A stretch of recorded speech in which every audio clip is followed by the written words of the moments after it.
Thank you very much, PCS. Good morning, everybody. Guten Morgen. I would have continued in German, but I know there are too many people here who don't understand it. But let me first say I'm very happy to be in Berlin this morning because of a program and a project that is very dear to me, a program about finding opportunities for Kenyans abroad. Just in context, from diaspora, we raise close to $4.5 billion every year. And the hardworking people of Kenya around the world are doing us proud and keeping the flag of our country flying high wherever they are. Our Kenyan human capital, and I speak about it very proudly and very often, is the best resource we have. It is our gold, it's our oil, it is the asset that we have as a country, our Kenyan human capital. It is the reason why I have gone out of my way to make sure that we sharpen that human capital. It is the reason why we have hired 56,000 teachers in the last 2 years, the highest in the history of Kenya, because we want to give every Kenyan child a chance to get education, because the best way to sharpen and to make good our human capital is to make sure that they get the correct knowledge, they get the correct education, they get the opportunity for training, and they get an opportunity to acquire knowledge and skills. It is the reason we have expanded money going to our TVETs and money going to our universities. It is the reason why we are having a very big conversation in Kenya on higher education funding, university funding, because I consider the opportunity for Kenyans to get education, knowledge, and training a very important opportunity. And because knowledge and training and education is important to us, I said earlier this morning that we spend about $5 billion every year in the education of our citizens. It is the reason why we increased by about 120 billion shillings, almost $900 million, our education budget. And because we are developing our human capital, and I'm saying this in the context of why I came for this Citizens Festival, against the background of us signing the comprehensive immigration and mobility, labor mobility partnership agreement.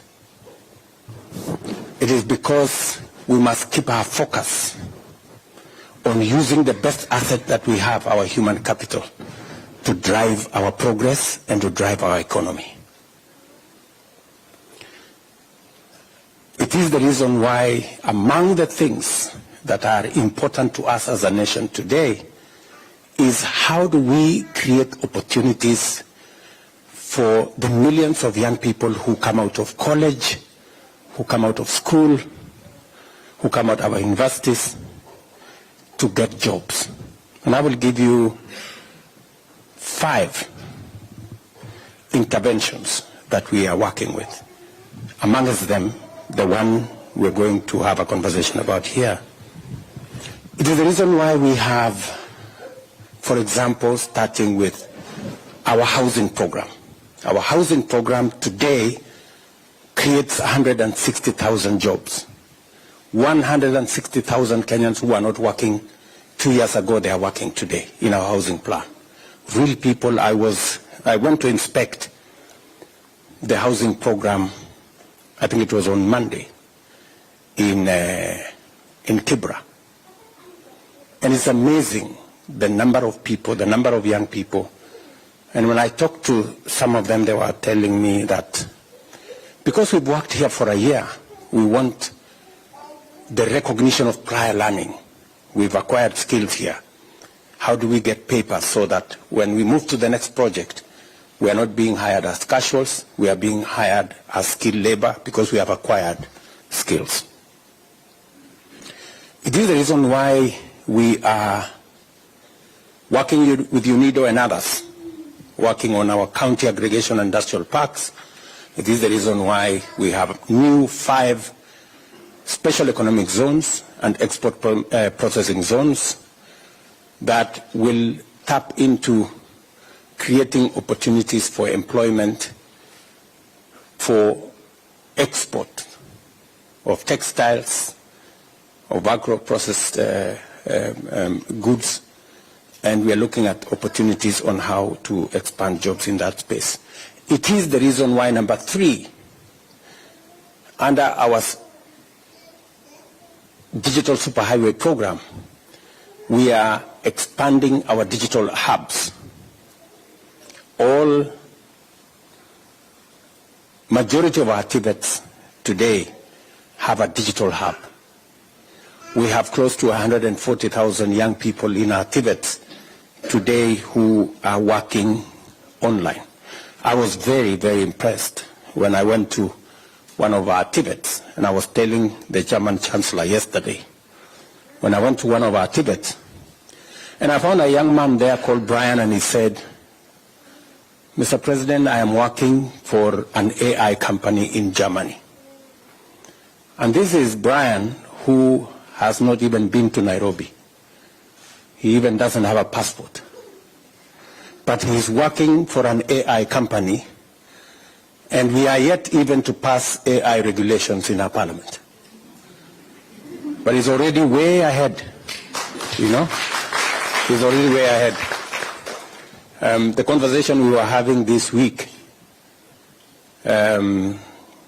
was how we are going to work with Parliament so that we can begin to find a regulatory framework for artificial intelligence, because we have so much benefit coming out of artificial intelligence, how we can leverage on it to make sure that we have all that we need, but also it comes with fake news, misinformation, disinformation. How do we manage that? Because it undermines, you know, the benefits of technology. And number 4 is export of labor. We have re-engineered the National Employment Authority. Earlier this morning, we had the CEO, the grand lady there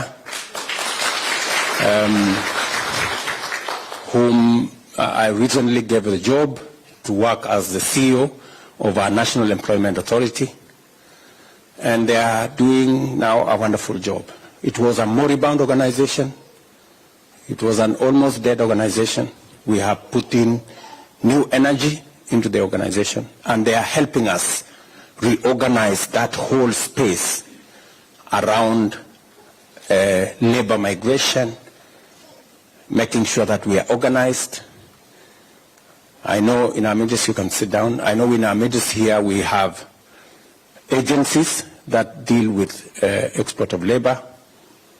We've had a serious problem with corruption and confusion in that space, and we've had to exit, I think, close to 500 companies, agencies that were doing the wrong things. And we will continue to weed out the crooks and the people who are less than straight, who are taking advantage of jobless people in Kenya. so that we align it with what we think as a country we can get from the international labor market. And to make sure that that space is organized, apart from organizing ourselves and the institutions in Kenya, Mr. Mushangi there, who is the chairman of the Labor Committee in Parliament, now has the Labor Migration Bill that we are working on to provide again another, legal and institutional capacity for us to manage matters labor properly. We are also establishing the Diaspora Placement Agency under our State Department, again, to make that whole exercise seamless. And it is the reason why when the President of Germany came to Kenya last year, and I had a conversation with him, and in having a one-on-one with him, he told me, Mr. President, we have a labor crisis in Germany. We need close to between 250 and 300,000 people, skilled laborers, semi-skilled laborers, semi-skilled labor in Germany. And it's because of that conversation that we started this endeavor. I called the ministry, I detailed Rosalind here, and we've gone through the motions back and forth. How many you've come to Germany? How many times? So many. Yes. Yeah. So there's been a back and forth between our teams, and yesterday became the climax when we could actually sign off this comprehensive migration and labor mobility partnership that will provide, and this is just for Germany. We are negotiating for another maybe almost 19 countries on how we want to make sure that there is a formal way that Kenyans can work, so that we can also protect Kenyans who come and work here. There must be a framework where we make sure that nobody takes advantage of them. They are paid what is due to them. They are treated in the manner in which they should be, because in the absence of an agreement, it becomes difficult to enforce. So that agreement will give us the opportunity to enforce the requirements of the law in this country, as we also jointly do it in Kenya. It will also give us the opportunity to make sure that there are no abuses of Kenyans and nobody takes advantage of our country. And as I said earlier, it is my belief that as we train, as we give exposure to more Kenyans to work in manufacturing entities here, in factories here, in different sectors here. I remember yesterday in the press conference, I told Chancellor Scholz that we are giving you our labor now, but in a few years, I am sure that your industries will be moving to Kenya. And I am asking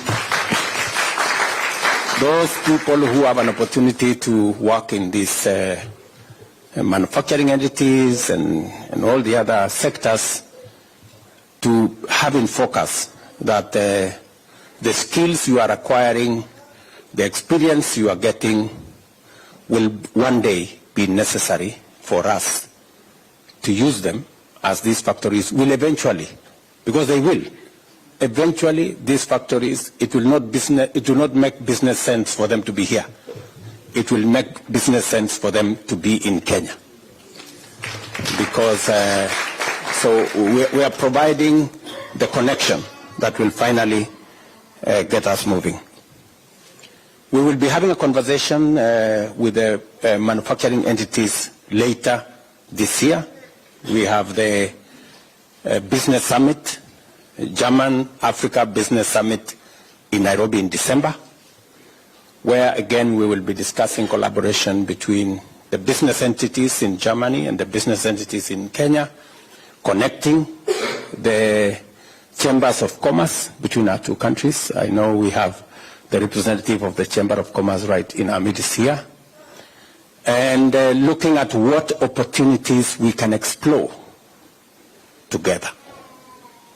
So it is in this context that I am today in this great city of Berlin. Of course, aside from the fact that I also got an opportunity after President Steinmeier put a call to me early this year. I remember it was in the afternoon. And he asked me, Mr. President, we want Kenya to be the first country outside Europe to be the profile country in our Citizens Festival. It was a great recognition for our country. And I said, okay, it's an opportunity for us to come and showcase Kenya, showcase our talent, showcase our culture, showcase our music, showcase our creative economy. And I'm very happy with the collaboration and what I saw yesterday. It is a moment for us to celebrate as a country. It is one thing I'm very proud of, that we have managed to build a very positive profile globally for Kenya. And today, many people in the world see Kenya from a different point of view. So to you guys who are in Germany, you are our best ambassadors. They say East-West, home is best.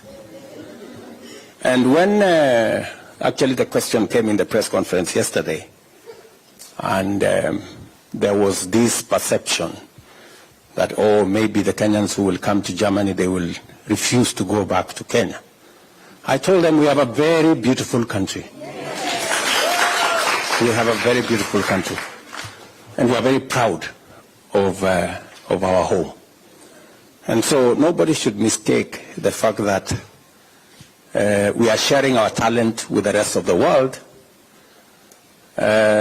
Nobody should have any mistake that we have a home. And we are very proud of our country. So we will do what we have to do, not just in Germany, but in all the other places in the world. But we know that finally we have a home to go back to. So otherwise, let me stop there. I do not want to monopolize this meeting. Let me stop there and to say I'm very happy to be here. My apologies that yesterday we were not able to make it to the meeting because I think there was a scheduling problem. We arrived here, I think 3 hours late, and therefore we had to push back some of the items because I was on the schedule of the leadership of this country. But I did tell Ambassador here that we must find a way of remedying the thing we didn't manage to do yesterday. I remember I met some gentleman at the festival and he asked me, so Mr. President, what's going to happen tomorrow? Can we schedule the meeting? I remember that. I've seen that guy somewhere here. Oh yeah, here. Yeah, so I told him I'm looking forward and we will reschedule it for tomorrow. And I'm very happy that we are having this meeting. And thank you very much for your understanding.